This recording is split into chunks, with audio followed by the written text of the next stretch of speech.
عورت کی آواز کا پردہ ہے.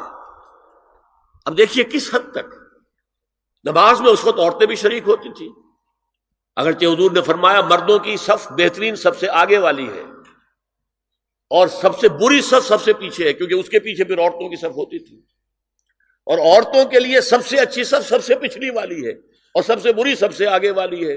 سب سے آگے والوں کے سامنے پھر مرد ہوتے تھے، ان کی پشت ہوتی تھی. تو اسی طریقے سے اگر غلطی کی ہے تو مرد جو ہے کہے گا سبحان اللہ. امام سے غلطی ہو گئی ہے، مرد کیا کہے گا؟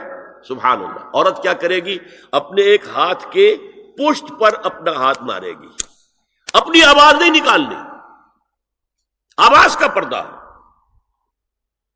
چھونے کا پردہ یہاں تک ہے کہ حضور نے کبھی کسی عورت سے ہاتھ نہیں ملایا، اور آپ جب بیعت بھی لیتے تھے تو بس زبانی الفاظ کہلوائے اور کہا ٹھیک ہے بیعت ہو گئی، یا ایک کپڑا پکڑا، اس کا ایک سرا اپنے ہاتھ میں دوسرا سرا اس خاتون کے ہاتھ میں، یا ایک تشت کے اندر پانی بھرا، اس میں ایک طرف اس نے انگلیاں ڈال لی اور ایک طرف حضور کی انگلیاں. لیکن مسافت لا اسافح النساء. ایک دفعہ ہوا بھی کہ بعض خواتین نے جب بیعت کی ہے تو پھر انہوں نے ہاتھ آگے بڑھایا مسافے کے لیے. حضور نے فرمایا انی لا اسافح النساء، میں عورتوں سے مسافہ نہیں کرتا. اسلام میں پردے کتنے ہوئے؟ پہلا پردہ 4 دیواری، گھروں میں رہو، یہ پہلا پردہ ہے. جیسے ڈیفنس لائنز ہوتی ہے نا فوج کی، یہ فرسٹ ڈیفنس لائن، سیکنڈ ہے، تھرڈ ہے. پہلی کو عبور کر کے کوئی آ جائے تو سیکنڈ ہے، سیکنڈ سے گزرے تو پہلا پردہ 4 دیواری. اس میں محرم آئے گا. اب دیکھیے اسی پر ہماری تہذیب استوار ہوئی، اسی پر ہمارا آرکیٹیکچر بنا. گھر ایسے بنے کہ مردانہ علیحدہ، زنانہ علیحدہ. چھوٹا آدمی ہے تب بھی بیٹھک علیحدہ، بیٹھک باہر سے کھلے گی اور پھر ڈیوڑی سے ہو کر پھر گھر کے اندر جائیں گے. مرد آئیں گے تو یہاں بیٹھیں گے، اندر نہیں جائیں گے. اندر تو صرف وہی جائیں گے جو محرم ہے، ابدی محرم.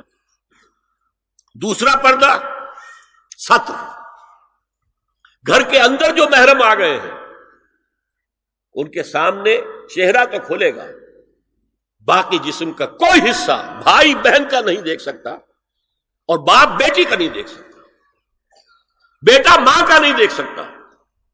یہ ستر. عورت پوری کی پوری عورت ہے. عورت کہتی ہے چھپانے کی چیز کو. عورات النساء، عورتوں کی چھپی ہوئی چیزیں جن پر ظاہر نہیں ہوئی. لم یظہروا علی عورات النساء، ابھی تک ہم نے لفظ پڑھایا. ابھی تیسرا پردہ ہے چہرے کا پردہ. یہ ہے غیر محرموں سے، اور جب کہ گھر سے باہر نکلنا ہو اس کے لیے سورہ احزاب میں نے کہا تھا گھر سے باہر کا پردہ. چہرے کا پردہ وہ غیر محرموں سے ہے، اور گھر سے باہر نکلے گی تو غیر محرم سامنے آئیں گے. یا ایھا النبی قل لازواجک وبناتک ونساء المؤمنین یدنین علیہن من جلابیبہن ذالک ادنی ان یعرفن فلا یؤذین وکان اللہ غفورا رحیما. اے نبی صلی اللہ علیہ وسلم کہہ دیجئے اپنی بیٹیوں سے اور اپنی بیویوں سے اور مسلمانوں کی خواتین سے.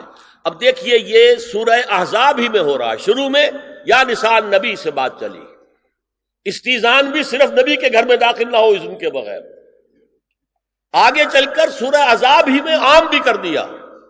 قل لازواجک وبناتک ونساء المؤمنین، کہہ دیجئے اپنی بیویوں سے، اپنی بیٹیوں سے اور اہل ایمان کی خواتین سے، یدنین علیہن من جلابیبہن، کہ وہ اپنے چہروں کے اوپر اپنی جلباب کو لٹکا لیا کرے، چہرہ چھپ جائے. اب اس کی تفسیر میں چاہتا ہوں کہ آپ کو جو مختلف مفسرین نے کی ہے وہ آپ کے سامنے میں رکھوں.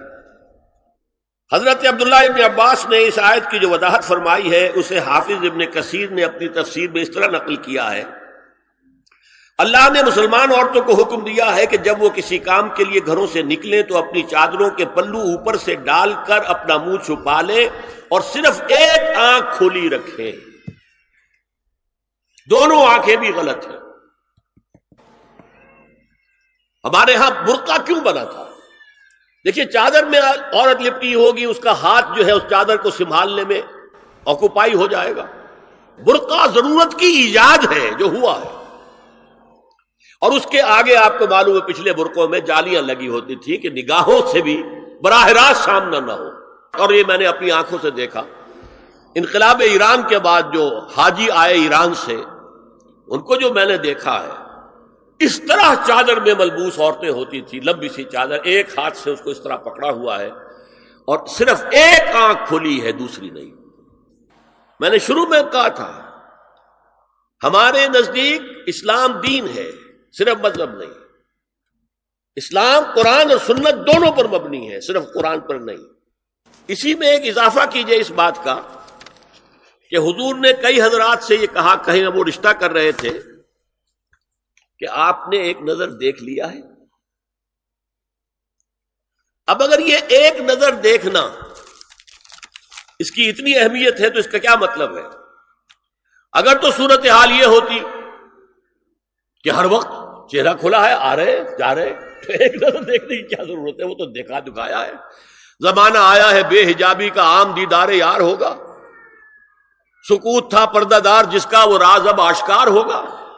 تو ظاہر بات ہے وہاں پردہ ہو گیا تھا، تبھی تو تھا نا کہ ایک نظر دیکھ لو۔ آپ نے پوچھا ایک صحابی سے کہ رشتہ کہاں کیا؟ وہاں کیا ہے۔ تم نے ایک نظر دیکھ لیا ہے؟ اس خاندان کی آنکھوں میں کچھ نقص ہوتا ہے، دیکھ لو، بس ایک نظر دیکھنا ہے، اس کی اجازت۔ تو یہ اجازت ہونا اس کا خود ثبوت ہے کہ عام حالات میں عورت جو ہے وہ دکھائی نہیں دیتی تھی، بلکہ وہ پردے میں رہتی تھی۔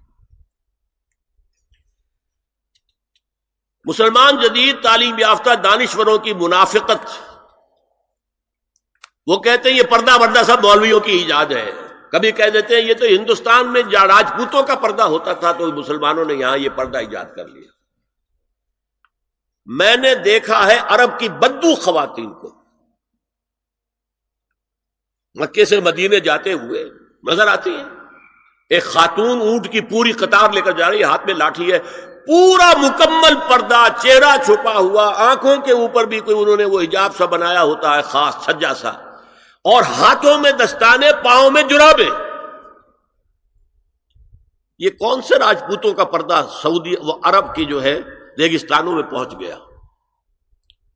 بدو جب آتے ہیں اپنی عورتوں کو اسی حال میں لے کر آتے ہیں، اور ان کا یہ ہے کہ وہ احرام کا معاملہ بھی یہ ہے کہ یہاں چھجا بنا کر آگے چادر لٹکا لیتے ہیں، صرف چہرے سے مس نہ کرے بس۔ اور وہ پھر اپنی خواتین کو جب طواف کراتے ہیں تو ان کے گرد گھیرا ڈال لیتے ہیں، ہاتھ سے ہاتھ پکڑ کر، تاکہ کسی اور کے ساتھ ان کا نہ کندھا لگے اور نہ کوئی اور جسم کا حصہ بس۔ یہ پردہ وہاں کہاں سے آ گیا؟ سر سید کا واقعہ تو میں آپ کو بتا چکا ہوں۔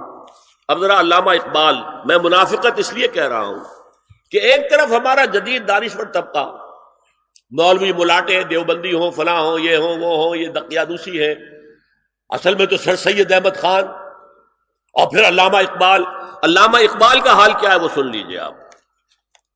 انگریز سرکار لارڈ ولنگٹن کے زمانے میں علامہ اقبال کو اپنا گورنر بنا کر جنوبی افریقہ بھیجنا چاہتے تھی۔ من جملہ دیگر شرائط کے ایک شرط یہ بھی تھی کہ تمام سرکاری تقریبات میں بیگم اقبال ان کے ہمراہ ہوں گی۔ علامہ اقبال نے یہ کہہ کر اس پیشکش کو ٹھکرا دیا، بے شک میں گناہگار مسلمان ہوں اور اعمال کے اعتبار سے مجھ سے بہت سی کوتاہیاں سرزد ہوتی ہیں، تاہم میں اتنا بے غیرت نہیں ہوں کہ محض ایک سرکاری عہدے کی خاطر اپنی بیوی کو بے